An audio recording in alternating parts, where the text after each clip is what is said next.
NDA का कुनबा बढ़ने वाला है।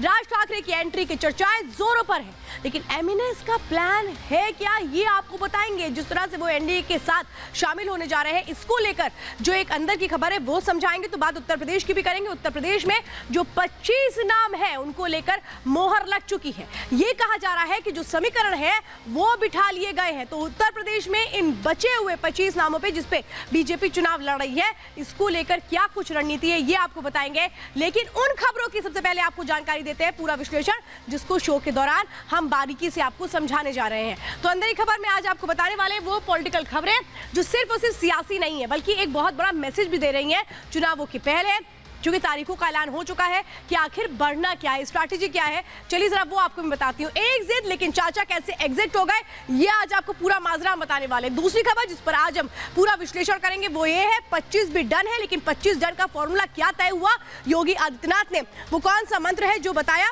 तो प्रधानमंत्री नरेंद्र मोदी ने कैसे मोहर लगाई ये भी आपको बताएंगे। इसी के साथ अगली खबर जिस पर हम विश्लेषण करेंगे वो एनडीए के राज, यानी कि राज ठाकरे अगर एनडीए का हिस्सा होते हैं तो इससे एनडीए को कितना फायदा होगा, एमएनएस क्यों आना चाहती है एनडीए के साथ, ये भी आपको समझाएंगे। लेकिन आज जिस तरह से बिहार की अलग अलग तस्वीरें निकलकर सामने आई, उसने ये बता दिया कि आखिर बिहार में कुछ भी संभव है। बिहार को जितना समझो, जितना जानो उतना कम है। और कहा जाता है बिहार की राजनीति में कब खेल हो जाए कोई नहीं समझता। तो आइए अब आपको बताते हैं कि आखिर बिहार जिसको लेकर कहा जाता है कि वहां की राजनीति को समझना बड़ा ही मुश्किल है, कब किस पल क्या हो जाए वो कोई नहीं कह सकता। देखिए ये है पशुपति पारस, जिन्होंने जो बोया वही काटा, क्योंकि यही कोशिश कर रहे थे। रामविलास पासवान के निधन के बाद इन्होंने खुद को अध्यक्ष बना लिया था। ये कोशिश कर रहे थे कि चिराग पासवान की जो राजनीति है वो खत्म कर दे, लेकिन यहाँ जो चिराग पासवान है उल्टा उसने दाव चला और उसके बाद अब ये जो खींचतान है जो 3 साल पहले से चल रही थी, इसका नतीजा क्या हुआ, पशुपति पारस जो अकेले रह गए। उन्होंने साफ तौर पे कहा, उनके एक तरह से कहे उनके लिए कुछ बचा ही नहीं है, क्योंकि उनको एक भी सीट नहीं दी गई है। ये आप देख रहे हैं, ये पूरा का पूरा बिहार का वो समीकरण है जिसमें जीतन राम मांझी है, नीतीश कुमार है, उपेंद्र कुशवाहा है, चिराग पासवान है, ये तमाम मिलकर के तो चुनाव लड़ रहे हैं। लेकिन इन सब को एक तरह से कहें कि इनका साथ नहीं होगा, क्योंकि साफ तौर पे एक झटका लगा है यहां पर पशुपति पारस को। लेकिन बिहार में ये जो झटका है इसका फायदा क्या महागठबंधन उठाने जा रहा है, जो सियासी तस्वीरें आज बिहार से निकलकर सामने आई हैं। सबसे पहले शुरुआत उसी के साथ।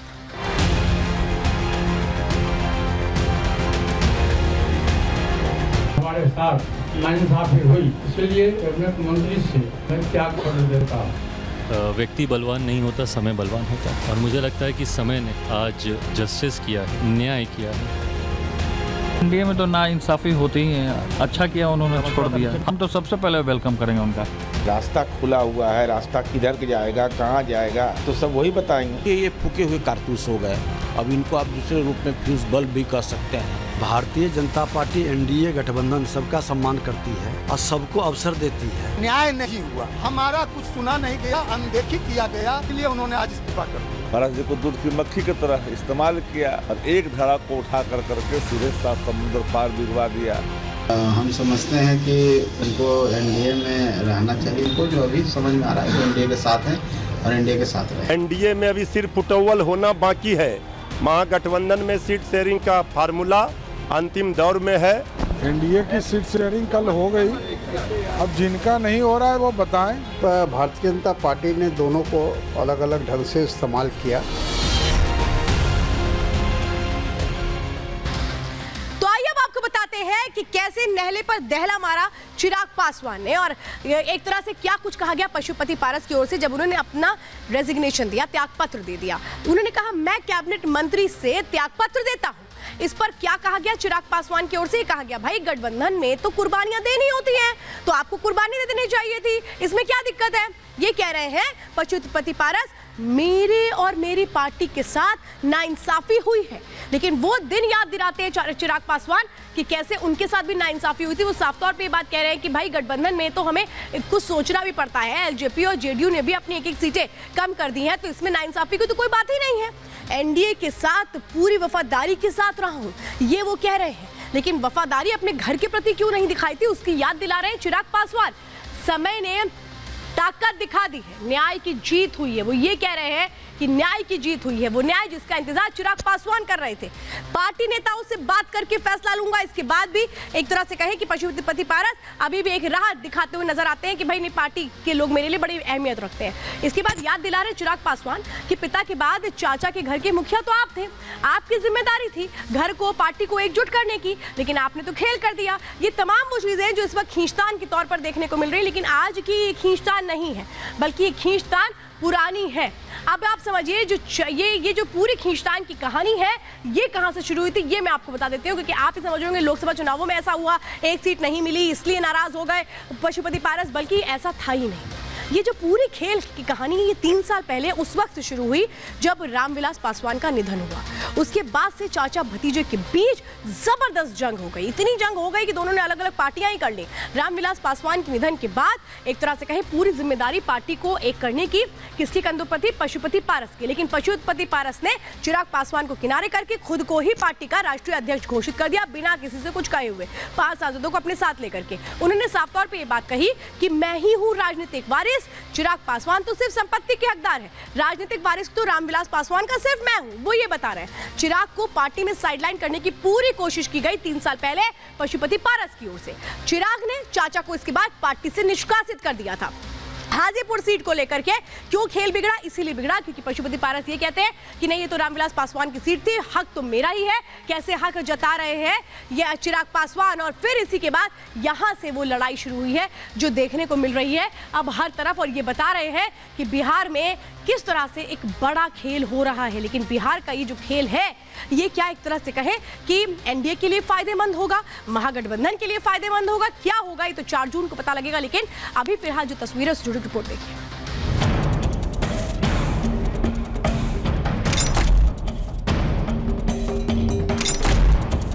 कहते हैं जिसने बिहार की नब्ज पकड़ ली, दिल्ली उसके लिए दूर नहीं है। बीजेपी ने भी बिहार की नब्ज टटोलते हुए जेडीयू, हम और चिराग की पार्टी एलजेपी आर के साथ सियासी गणित बैठा लिया है। बीजेपी ने चिराग के चाचा पशुपति पारस को लोकसभा में एक भी सीट नहीं दी, जबकि उनके भतीजे चिराग पासवान को 5 सीटें दी, जिससे पशुपति पारस ने बगावत की राह पकड़ ली। न्याय नहीं हुआ, हमारा कुछ सुना नहीं गया, अनदेखी किया गया। पारस ने केंद्रीय मंत्री पद से इस्तीफा देने का ऐलान कर दिया, साथ ही एनडीए से अलग होने के लिए नया सहारा तलाश रहे हैं।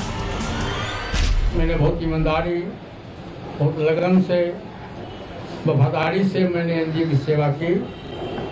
आज भी मैं माननीय प्रधानमंत्री जी का शुक्रगुजार हूँ, लेकिन हमारी पार्टी के साथ और व्यक्तिगत रूप से हमारे साथ नाइंसाफी हुई, इसलिए मैं भारत सरकार के कैबिनेट मंत्री से मैं त्याग पत्र देता हूँ।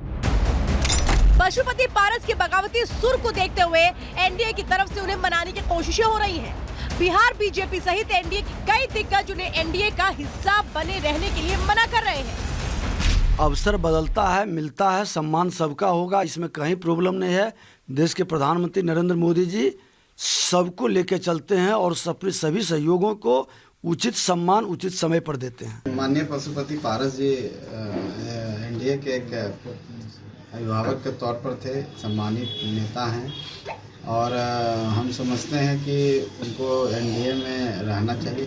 हाँ, ये एक अलग बात है कि सीट शेयरिंग में उनकी पार्टी का नाम नहीं आया, तो हो सकता है कि भारतीय जनता पार्टी से उनकी कुछ बातें होंगी और किसी तरह से होंगी, और हमको जो अभी समझ में आ रहा है कि एनडीए के साथ हैं और एनडीए के साथ रहेंगे। उधर पशुपति पारस के बगावती सुर को देखते हुए महागठबंधन में भी हलचल बढ़ गई है। महागठबंधन के कुछ नेता पशुपति को फूका हुआ कारतूस बता रहे हैं। ये फूके हुए कारतूस हो गए, अब इनको आप दूसरे रूप में फ्यूज बल्ब भी कह सकते हैं।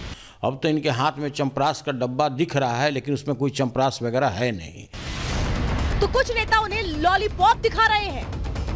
खबर यहाँ तक है कि पशुपति पारस आरजेडी प्रमुख लालू यादव के संपर्क में है। भाजपा तो अपने सहयोगियों को नकार देता है, पारस जी को दूध की मक्खी की तरह इस्तेमाल किया, लोजपा को 2 टुकड़ों में तब्दील किया और एक धड़ा को उठा कर करके सीधे 7 समुद्र पार भिगवा दिया, और एक को पकड़ कर करके रखना चाहती है। तो भारतीय जनता पार्टी अपने सहयोगियों के साथ बर्ताव अच्छा नहीं करती है। पशुपति पारस और उनके भतीजे चिराग पासवान के बीच हाजीपुर सीट को लेकर अहम की लड़ाई बन गई थी। पशुपति किसी भी हाल में हाजीपुर सीट को छोड़ना नहीं चाहते थे, जबकि चिराग पासवान भी सीट को छोड़ना नहीं चाहते थे। दरअसल चिराग के पिता रामविलास पासवान हाजीपुर से 8 बार सांसद रह चुके थे। यहाँ करीब 19.65% आबादी SC/ST वर्ग की है, जिसमें करीब 5.31% आबादी पासवान समाज की है। यानी चाचा भतीजे में से जो भी यहाँ से लड़ा उसकी जीत लगभग तय मानी जाती है। आज उन्हीं के परिवार से माननीय चिराग पासवान जी, जिनके पिताजी के जाने के बाद उनको अवसर मिलना चाहिए था, लेकिन इनको अवसर देते रह गया पार्टी। भारतीय जनता पार्टी पुराने लोगों का सम्मान करती है, नए लोगों का भी स्वागत करती है, नए लोगों को भी अवसर देती है। बिहार में RLJP चीफ पशुपति पारस के एनडीए से अलग होने पर क्या असर पड़ेगा, ये तो 24 चुनाव में ही साफ होगा। लेकिन बीजेपी के इस फैसले से जेडीयू ने अभी से अपना हाथ खींच लिया है। जेडीयू कहना है कि सीट बंटवारे में उनका कोई हाथ नहीं है, यानी जेडीयू इस विवाद से सीधे किनारा करना चाह रही है। ऐसे में सवाल ये है कि क्या पशुपति पारस के अलग होने से एनडीए को कोई नुकसान होगा। Bureau report, Republic Bharat.